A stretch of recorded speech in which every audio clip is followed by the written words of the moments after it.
Have you known for a while that you need to hire VAs, but you just keep putting it off? Or maybe you're like me and you hired some VAs, it didn't work out, you lost some confidence, and you just haven't tried it again. Well, I'm going to talk to you today with Michael Sjogren about all of the benefits, all of the cons, all of the things that have come with trying to hire VAs and how to go about hiring the right VAs for your business right now on the Fearless Investor Podcast.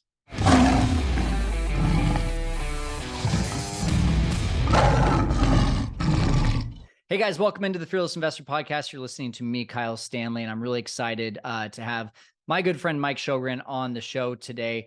Mike has been really doing a lot of podcasts with me, a lot of different side projects on the side. We're a part of the 7-Figure Mastermind. Last year, we went to Breckenridge. This year, we're going to Cabo.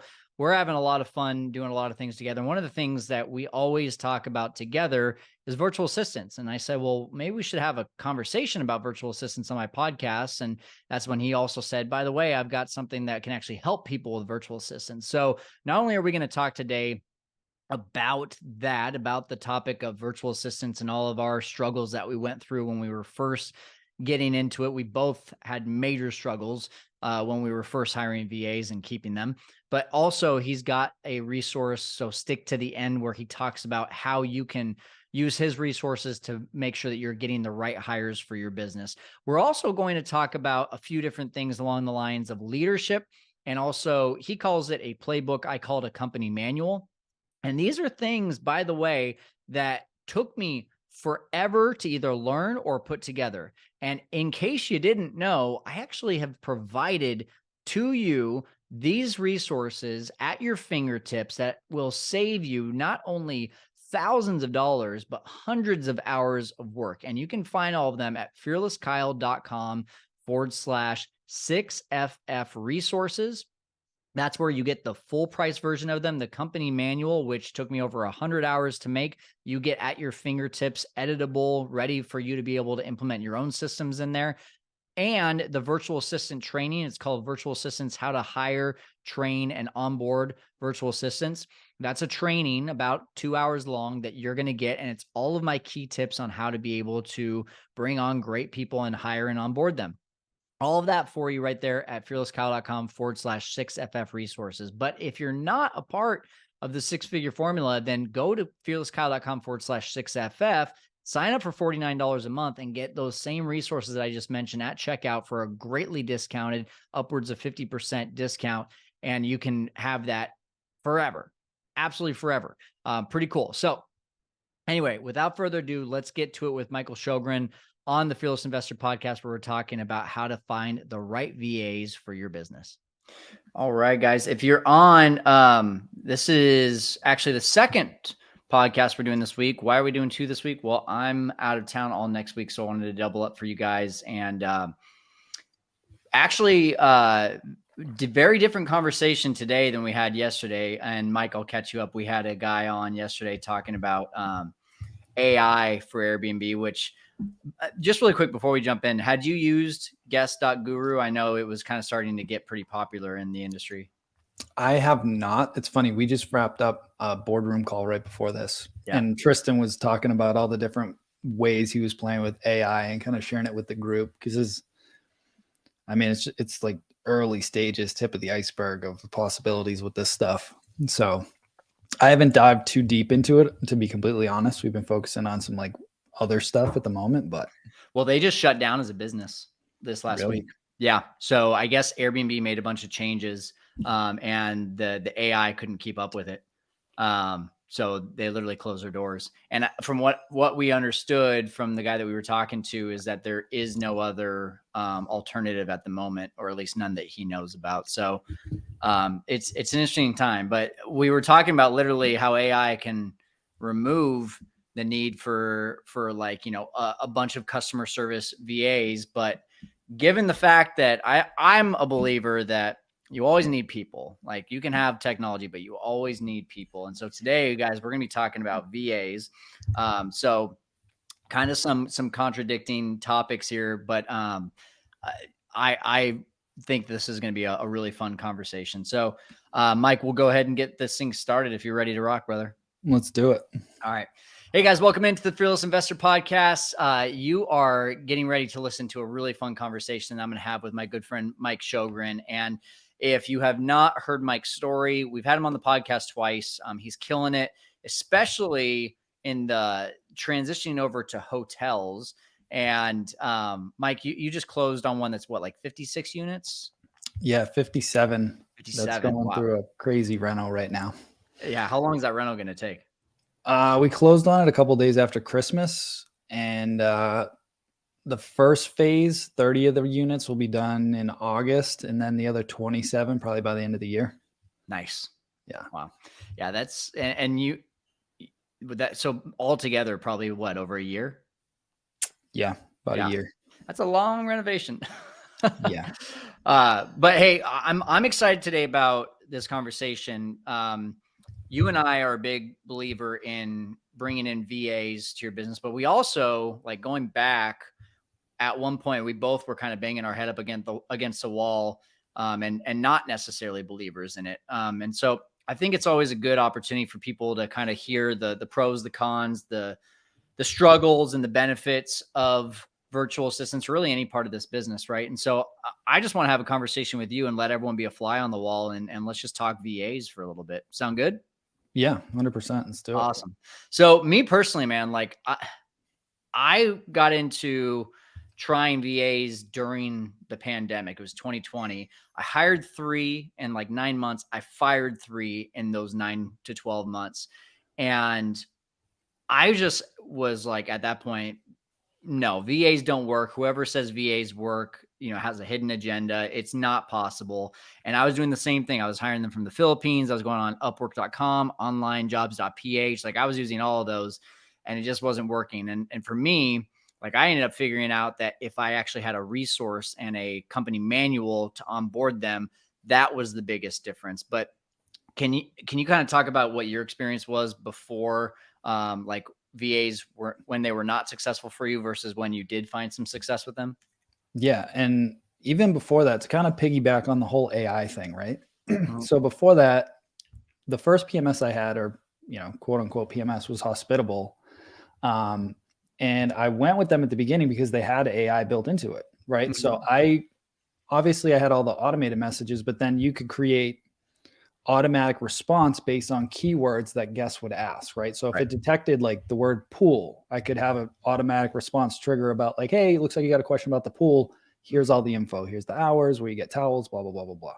Yep. And I built up like all these automated messages to go out, and it worked pretty good. This is back in like 2018, 2019.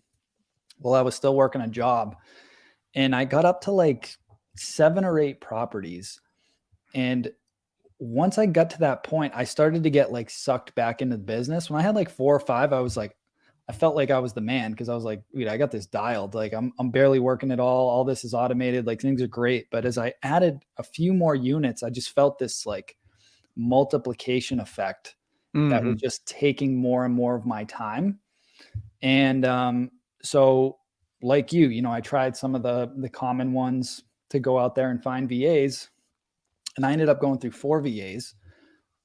Same thing. I'd bring them on, and then I just felt like I was just constantly task delegating the whole Right. time. And I was like, why am I paying somebody to like literally, I tell them to do something, then they ask me how to do it, and then I answer them, and then they're like, okay, now what do I do? And now And what then do at I that do? point, you're like, I could have already responded to the guests and handled the situation without you. Exactly. Yeah. Exactly. And it was super frustrating. But then after a while, it like became a pattern. And I'm like, clearly I'm not doing something right. Like, Mhm. something is off. And what I realized was I was just a sucky manager and a sucky leader, right? And I didn't have good process. Like, I had really good SOPs and a good playbook. That was my background. I was a CPA and an auditor for 10 years. So like, my job was to go in and create efficiencies for companies. So I had a good playbook, but like, when I'd hire somebody, I'd hire them and then I'd just give them the playbook and just expect them to like figure it out. I'm like, dude, Right. I've documented everything. Like, figure it out. Go look for the answer in here. But if you took a job at a company and you showed up and they just gave you a playbook and no guidance, and they were like, okay, like, you're starting, you'd probably feel like, did I make the best career change here, or the best job change? Right. So Yeah. then I started to evaluate, okay, I should probably create an onboarding process. Like, what are the key things that I should, first off, make sure that they have their email and access to everything and all of that stuff. But then it's like, okay, day one, how would I set this up for a win for them? And like, what should I train them on first? And then next and next. So I built out like initially a 14-day and then a 30-day like onboarding plan for the VAs. And then that helped a lot. And then it was just like iterating that. And then it was, okay, we have our property cheat sheet, which has all the essential info for every property just across the board. Yep. And then I found that they kept asking me, if there was a maintenance issue, like, hey, who should I call? So then we added like points of contact for, basic issues. And I'd have a list of issues like, call this person. If it's a plumbing issue and the handyman can't fix it, call this plumber and then this plumber. And we just built up like these point of contacts list for all the properties. And then that gave me more time. Right. And then the real change happened the real freedom point happened when I started to focus on delegating results instead of delegating tasks. And creating like KPIs and performance measures for each person. So I wasn't just having to delegate tasks all the time.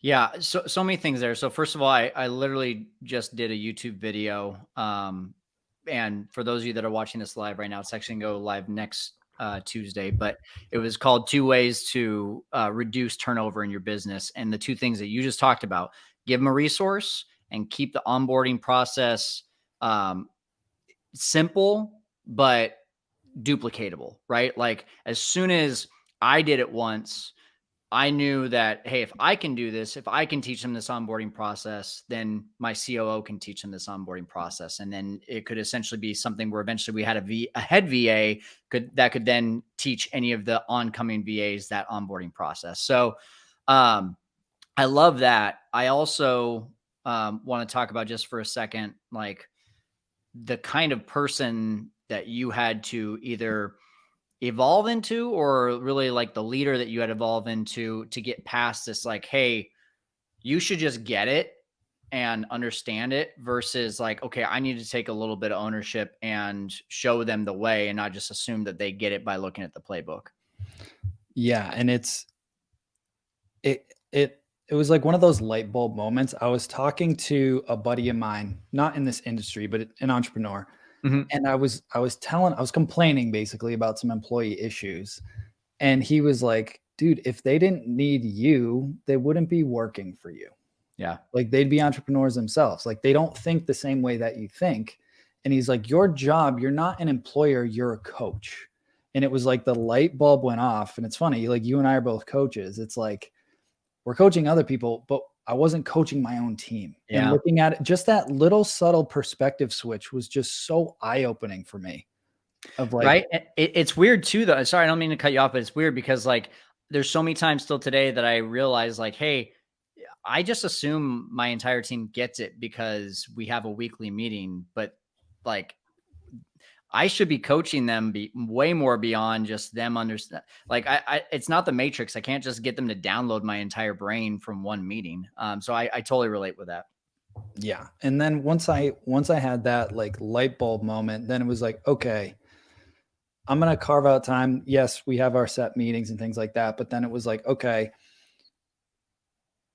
what are some things that I had to kind of pull it out of them too? And I think it might be a cultural thing of, the VAs that we work with in the Philippines, they're amazing and they work super hard, but I found that they don't want to bother you. So like sometimes they just won't ask questions if they're not clear because they don't want to bother you. So I had to create like a safe space for them to say, hey, if you guys don't understand this, that's okay.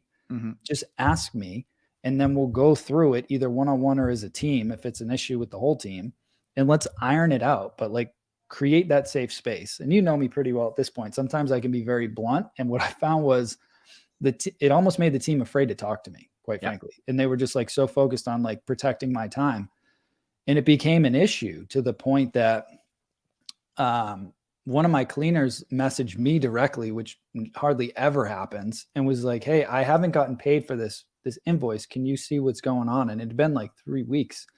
So I asked the team and they said, yeah, we needed to review it with you because there were some things that we didn't understand why they were charging us so much, but we knew you were busy. So we were just waiting for the right time. And Mm, I just said, guys, we can't not pay a vendor for 3 weeks. yeah. You need to be able to ask me these questions. Like it's okay to ask me questions.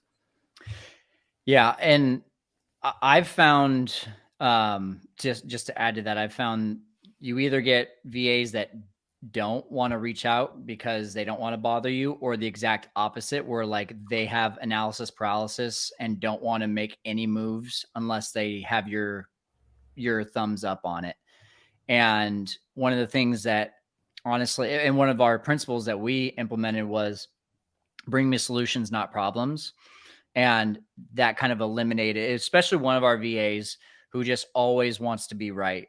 She would come to us and be like, "Hey, I have a problem." And when we brought this principle up, we were like, "Okay, it sounds like you have a problem. What's the solution?" Right? And she started to realize, okay, I need to start thinking critically before I bring anything to the table here.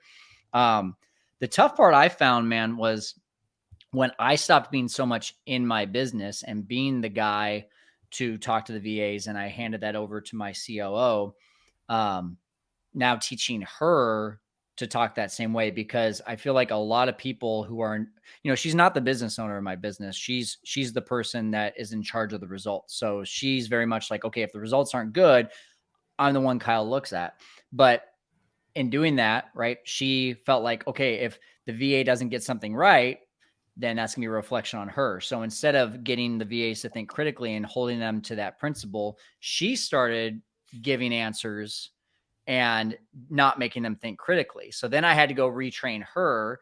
And so it was, this kind of like my leadership skills were always being challenged, because it's like, okay, I got on a good groove with the VAs, but then when I removed myself from talking to the VAs as much, now I had to say, okay, I'm and going to like John Maxwell's 5 levels of leadership. I was a level 4 leader probably with them, but my COO was only like a level 2 leader with them. And I had to go in and say, okay, how do I bring her up to a level 4 like I was? And that was a very interesting struggle. Have you gone through that at all? And just kind of removing yourself from being the go-to guy? Yeah. And one of the things that I've always done is just invested in different education and mentors. And a co-host client of mine runs a very successful financial services business. And we get together every once in a while and go grab dinner and just talk shop about stuff. And he had told me about a business coach that he had hired who was an EOS certified coach, right? Oh, EOS cool. is the traction system. Yep. And he made an intro. He's like, you should really talk to this guy. He's made a massive difference in our business and he's helped a ton. And so, long story short, I ended up hiring him. And he worked with not just with me, but he would have weekly team meetings with my entire team. And we went through and did, first off, a personality assessment to understand everybody's natural strengths, weaknesses, and communication styles. Mm. And then how best to work together, and then set up meeting cadences and frameworks and all that stuff. But the getting to my COO or my number 2, Matt, what I would, the light bulb that went off for him after I talked to him going through this stuff with Brian was, you can't talk to every employee the same way if you want to get the most out of them. Like, I can be very direct and blunt with Matt, but if I do that with, say, Kelly on my team, she's gonna crumble, right? So I have to adjust my communication style to really get the most out of everybody. And when you understand that, it makes such a big difference. There's not just one type of communication style that's going to work for everybody. And you as the leader have to know that and have that self-awareness to know to adjust your approach with certain people. Yep. Absolutely. Well, and I kind of like to refer to the love languages, but in business love languages, right? Like, aside from physical touch, I'm not going to do any physical touch, but when it comes I to, get you in trouble. yeah, when it comes to like words of affirmation or gifts or acts of services, there's a lot of ways that there's verbal and nonverbal communication, right, that can be done that show appreciation and give your employees, your VAs, that warm, fuzzy feeling that make them feel appreciated. Not just, and I think we're talking about just slightly two different things, because you're really talking about, how do we communicate effectively and meet them where they're at based on their personality, or based on, what they're comfortable with. But also, I think one of the biggest things that I love about leading other people is if I can figure out what makes them smile, like I want to do that all the time, because that creates more loyalty than anything. I remember there was one VA we had that, just was very shielded and very like cut off. And I never was able to break through with that. And no surprise, 3 months later, she just ghosted us and was gone. And I really felt like, man, I was never able to really break through with that person and really figure out like what made them tick, what made them smile. And I feel like, that was something that, had I figured that out, maybe that person would have stuck with us. But either way, she wasn't the right fit from the beginning. Going back to just, like having VAs in your business, a lot of people are like, when is the right time to add a VA to my business? What do you tell people when they ask that? What I always start with, and we were talking off air, I've mapped out these 7 steps that when I look back that I went through to kind of get to where we're at now. Mm-hmm. But one of those steps is to do a 2-week time study. And again, I got it from that business coach that I hired, who basically you create a simple Google sheet or an Excel sheet and just, Sunday to Saturday across the top. And then in 15-minute increments from whatever time you get up, 5, 6, 7 o'clock, all the way through the time you go to bed, and you print it out. And every 15 minutes, you pause for a second and just write down what you're doing. Mm-hmm. And the first time I did it, for the first 2 days, it was so painful and it just felt like this boring chore. But doing that exercise for a full 2 weeks, and then you evaluate it, and there's a whole process to go through. But it gave me so much clarity around where was my time actually going in the business, but also personally. You document everything from, showering to bathroom to brushing your teeth, whatever. So you see on a plain piece of paper, this is where my time is actually going. And then you start to categorize those things of like, okay, is this like highest and best use? Are these dollar productive activities? Or what could I delegate to somebody else to get them to do it at least as 80% as good as I could, to free me up to focus on more of those dollar productive activities? That was so eye-opening for me when I did that. I always thought I was a pretty efficient guy, but when I went through that exercise, I was like, man, there's so many things that I'm doing that I should not be doing, if I'm honest with myself. What were some of those things?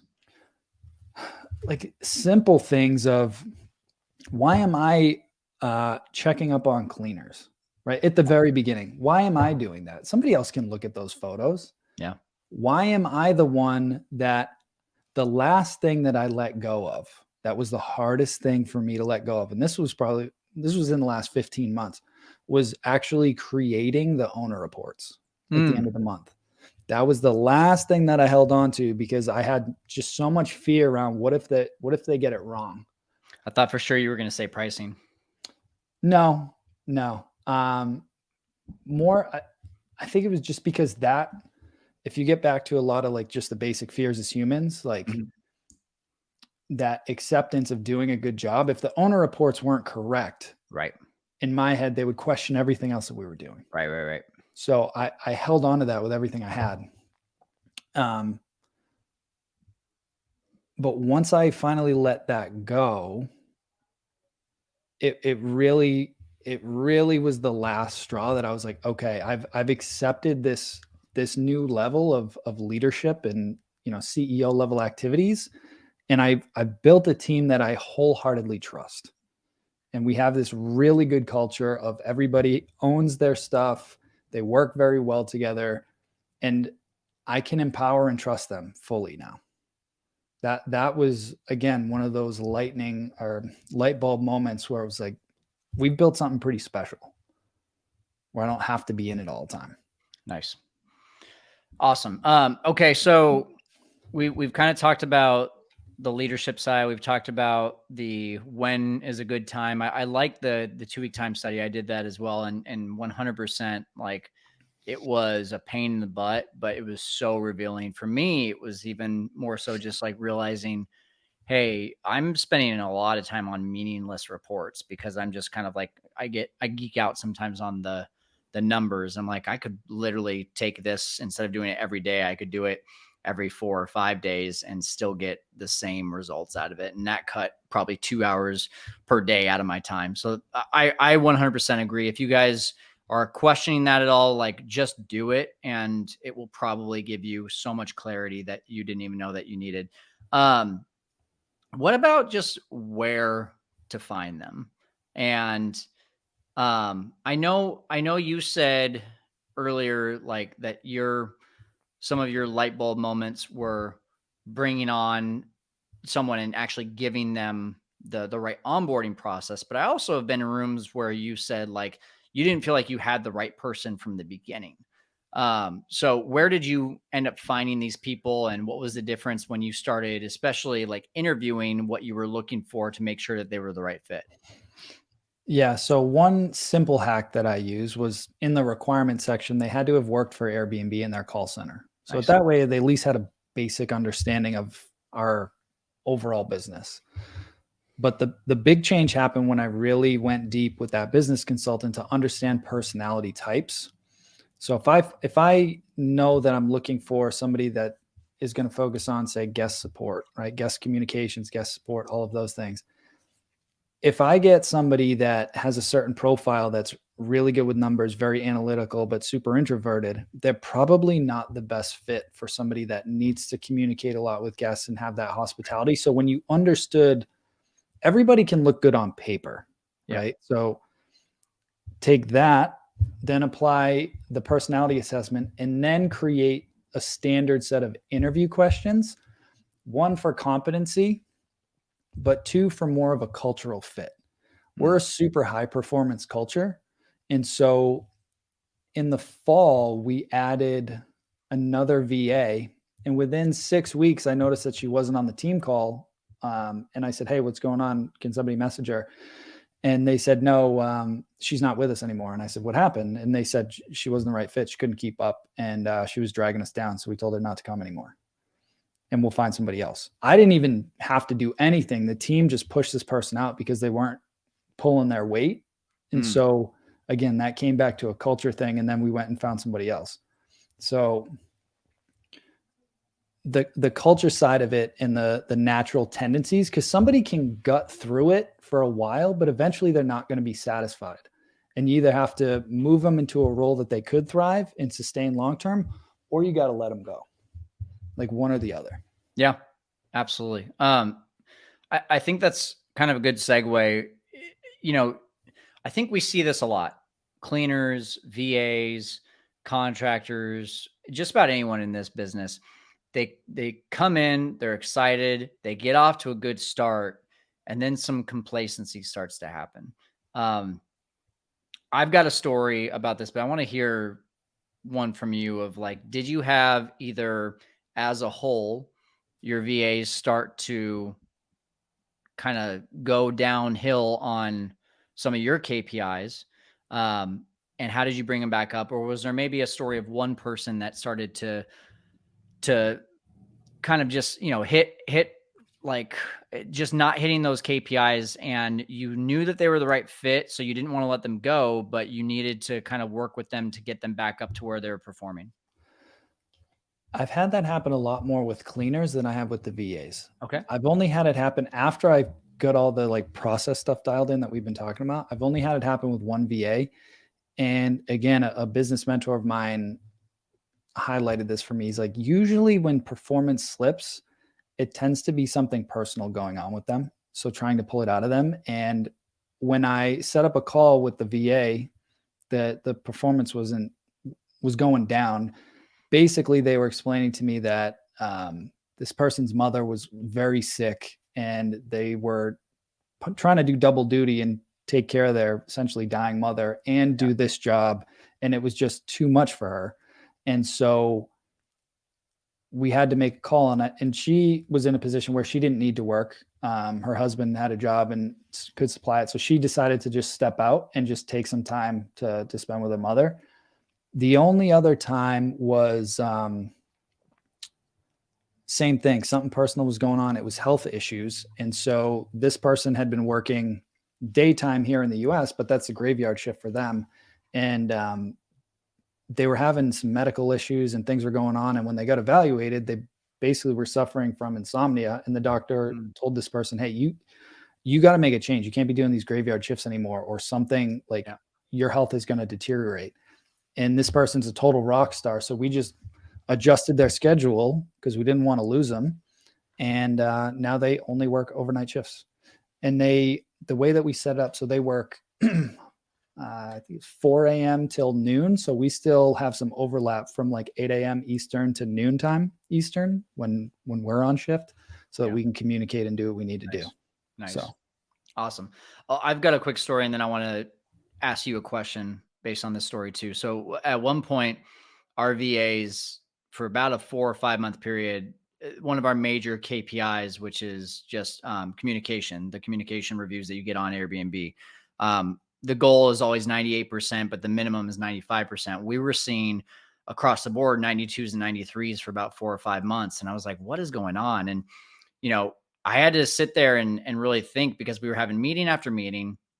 And I was like, man, like, I know what the problem is. I'm the problem.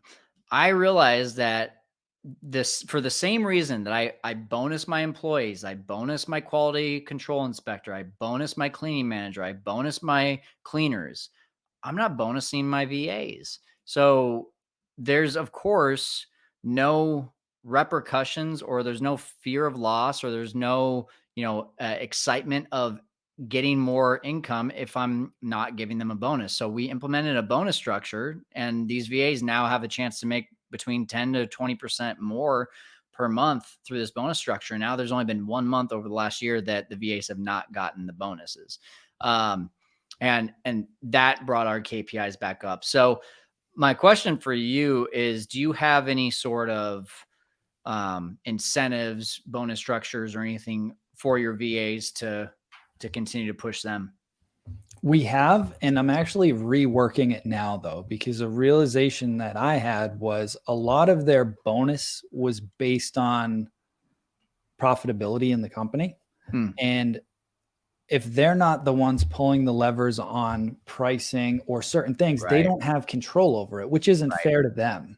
Yeah. So I've been talking with Matt to see how can we restructure this to do it based on guest communication and review scores, things like that are more in their control, because some of them have different roles. So it's not fair to bonus them based on things that are out of their control on a continuous basis anyway. Yeah, 100%. What are some of those KPIs that you're going off of for your VAs? The big one is review scores and guest communication. So we use a PMS that gives us analytics. So I can see average response time per VA. And so one of our KPIs is they have to respond to every inquiry within 10 minutes or less. Like that's just a KPI. We monitor that every single week as a team on our KPI scorecard, because that's completely in their control. Yeah. We have enough staff. There should never be a reason why we don't get back to a guest within 10 minutes or less. That's and good. Even if things go south in a property, you can still salvage a good review by good communication and showing them that you care and that we're doing everything that we can and keeping them up to date on how we're going to remedy whatever situation is going to happen. So those are the big ones that across the board I focus on with the communication side with the VAs. Very cool. So if someone's listening right now and they've gone through it, they've said, I've hired some VAs, didn't work, but now they're having some light bulb moments, or, like I had one person here in the group say, I don't have VAs yet, but I've been thinking about hiring one. What should be some next steps for them? And I want you to talk about something cool that you've got going on too. Yeah, sure. So I'll break down those 7 steps, and then I'll give you guys a resource after that Kyle was talking about. So the first thing that you need to do is, and we talk about this all the time, is really identifying what do you want? Why did you start this business? What is your goal with this business? And for most people that I talk to, they want financial freedom, which is essentially time freedom. And so what I encourage people to do is start to define your week. What does your ideal week look like? And if you're in a job right now, that's fine, right? Set it up for that for now. Okay, here's when I want to have communications with my team. Here's where I want to spend my time in the business, and create that in your calendar. And then eventually when you get out of your job, you structure your week however you want to structure your week. Yep. Mondays, I don't take meetings. Tuesdays, I have a heavy meeting day. Wednesdays, I do half a day of meetings and some work, and then I golf in the afternoon. Thursdays, heavy meeting and podcasts. Friday, morning meetings, and then the rest of the day, golf or whatever I want to do. Like, that's how I've set up my weeks. So like, just think about it. How would you want to design your week for you? Once you figure that out, then you got to know yourself. Again, going through different personality assessments. One that I really like to use is called 5 Voices. It's 5voices.com. It's based off of Myers-Briggs. But I found that one has worked very well, so that you know, like, what are your strengths and weaknesses and what would keep you in flow. Then figuring out what you need, and you do that through that 2-week time study. All right. Step 4 is then what we call creating your 4R doc, which is essentially your job description, but I call it the 4 R's. I got this from Alex Sharfin. It's what's the role? What are the responsibilities? What are the results that they're responsible for? And what are the requirements of the job? So the 4R document. And we house those. Most people, when they create a job description, they create it, they hire somebody, and then it goes and it's just wherever on some Google Drive or Dropbox, and it doesn't get touched. Ours get updated constantly as different people, if their role evolves, we update the 4R doc. If they get a promotion, we update the 4R doc. And that's what we use as their scorecard, again, for the results that they're responsible for. Nice. Right. So that's that step. Then you want to make sure that you're documenting your systems, creating that playbook that you were talking about, your SOP playbook, right? Next is the whole hiring and onboarding process. And then eventually it's managing and leading. And so when you finally get into that CEO seat, your job is to lead. So you're casting the vision of where you're going, and then you're hosting weekly meetings and empowering your team. Yeah. So you're reviewing your KPIs to make sure that the boat is moving in the right direction. And then you're reviewing all the different projects that that team is working on, right? So there's the day-to-day stuff that they always have to do. Example right now of a project is we're adding SiteMinder, which is a integration to our PMS that'll get us on more hotel OTAs. Nice. And so Sandy's been running point on that. So she goes to all the meetings, she figures it out, she works with the team and delegates if she needs to, but she is the sole owner of that. A few months back, she got us on Expedia for the hotel. Same thing. She ran point on that whole thing. So they'll update us on different projects on that weekly meeting. Nice. And then figure out, all right, what are your bottlenecks? What do you need help with? What are your next steps? And we just review that week after week after week. Nice. Right. So when you do that, and then like you said, the big thing, we kick off every meeting with personal and professional wins. So I want to know all of them personally. Yeah. Right. I want to know what's important to them. I've helped Mark, who we'll talk about here in a minute, create a whole nother business for him, which has enabled him to like start buying real estate. Right. I've helped JM, who's my assistant. She wanted to start a dog treat business on the side. I helped her with that and map that out. Just like, what are important to different people on your team and how can I give to them? Because if you create a great work environment for people where they're treated well, they feel like they're part of a bigger vision, they're not going to leave you. Like you are the opportunity. And you talked about that in Breckenridge last year, right? Like, that's the key to the whole thing. Yep. I love it. Okay. So I've got 6 steps written down. So maybe I missed one. I heard get your weekly schedule, then the 5 voices, the 4 R's, document your systems, hiring and onboarding. The time study. Study.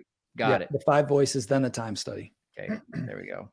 Cool. And then I love what you said about managing and leading. Selfishly, because it's the exact same thing I do. So, I mean, that's the thing though. Like I will say at one point I got really lazy with the weekly meetings and I was like, my team's got it. And then 3 weeks later, there's all of these things that because of a lot of different reasons, because they're not being held accountable, because of complacency, because of X, Y, and Z, things just weren't getting done. And I was like, wow, as much as I would love to offboard these weekly meetings too, I really do need to at least stay in this. The business coach that I hired told me this. He said, it's not that you need to be on there to like contribute. You need to be on there to show them that they're important and this meeting Exactly. is important. Yep. Yep. Exactly. And I love what you said about the personal and business wins, because that's exactly how we start off every meeting with ours too. Okay, so the resource you've got, talk about that for a second. Yeah. So you've known I've been doing this for a couple of years now for our mastermind students, where we teach them all these 7 steps. Is kind of like once they get their portfolio up and they've scaled, we teach them how to do all this. And then eventually they were like, hey, can you just recruit VAs for us? Right. And I have an unfair advantage, full transparency, because Mark on my team was employee number 4 at Airbnb's call center in the Philippines, and he grew it to 5,000 agents. Yeah. So now anytime we need a new VA, he just goes back through his Rolodex of people that used to work for him, and we just cherry pick them right from Airbnb. And so we started doing that for the mastermind students and putting them through all these systems and the same thing. And it's worked great for the last couple of years. But more and more people have DM'd me and said, hey, I love all this stuff that you're talking about with the VAs. Can you help recruit a VA for me? Like, is that something that you'd offer? And I didn't do it for a long time just because it was selfishly a perk of being in the mastermind, but I've gotten more and more people asking for it. And if I'm completely honest, the real reason, full transparency, that I didn't go wider with it is because I knew if I scaled it more, Mark wouldn't be able to continue working for me in my property business because he would just be too busy. And so once I had a conversation with him about what his goals were and where he wanted to go, and he loved doing the recruiting and basically building his own business. And I said, I realized I was being really selfish. And I said, okay, fine. So we came up with a transition plan over the last 4 months. And Mark's official last day, like full time with me on the property side, is next week. So starting June 1st, somebody else has replaced him in the company, everything else. Nice. And he's just doing the recruiting full time. And so we have this partnership now where we essentially go out, recruit, onboard, and train and supervise VAs for folks. Mark runs point on the recruiting end of it and overseeing all the VAs. And then we offer like the coaching side of it of how do you actually run this effectively and create your SOPs and do all these things so that it works. Because you and I were talking offline of I could give everybody Mark, but it's not going to work if you don't have all this other stuff. Exactly. And we had Mark on the podcast a few months ago. And I mean, being a client of Mark's too, because, I wouldn't be bringing you on. I wouldn't be bringing Mark on to talk about it unless I'd experienced it myself. What I loved, and we've kept both of the VAs that he's brought on. What I loved was, he just gets it, right? Like he just understands here's what they need in order to be successful. Whereas in the past, when I've tried to find my own on upwork.com or onlinejobs.ph, or even going through virtual staff finder, which was pretty successful for me. There just still was that variable of like, I need to be the one to do all the research on this person. And I have too many things going on. Like I just have a lot on my plate to where like, I don't want to have to go and do all the background check on what's this person's experience and what are they going to be, up to date on all the things Airbnb. I just got to tell Mark, like, here's what I'm looking for. And he brought it to my plate. And because we had all these things, those 7 steps done before, that's why those 2 VAs have stuck with us and been really successful. In fact, one of them is like by far a grand slam, our best VA that we have. And so like, yeah, I mean, he knows his stuff for sure.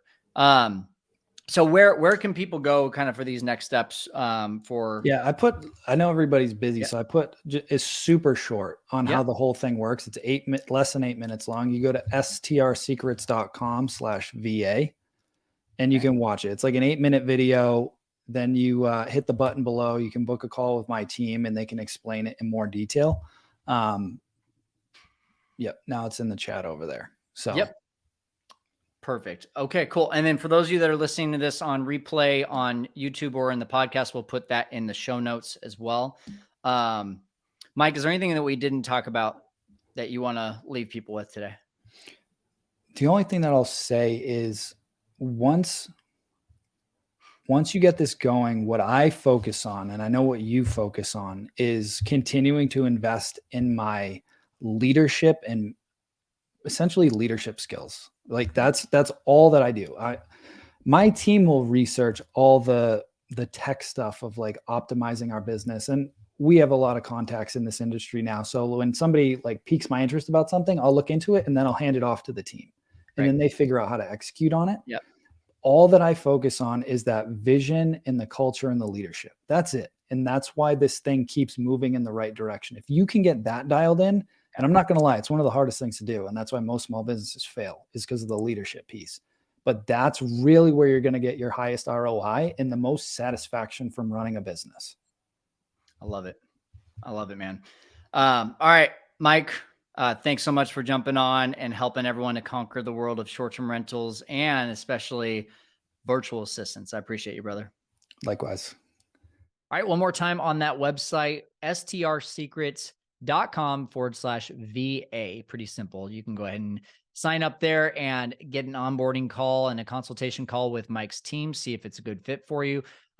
Overall, though, what I want to just encourage you guys today is just go for it, but have those 7 steps set up beforehand. That was the biggest thing. I didn't have it set up exactly like what Mike said with those 7 steps, but when I look back at it, that was the difference. Those things that I did before bringing on VAs, that was the difference between having successful VAs and non-successful VAs. When I didn't do the time study, when I didn't have the company manual, I wasn't documenting systems, I wasn't doing an onboarding call or onboarding process with them. When I didn't have all that, that's when VAs came on and they left just as quickly. When I did do those things beforehand, that's where we now had successful hires, successful onboarding processes, successful VAs staying with our business for the long term. So do those things first and then move over to finding the VA. That's the biggest recommendation I have for you. That's going to do it here today on the Fearless Investor Podcast. We're helping you to conquer the world of short-term rentals. We'll see you next time.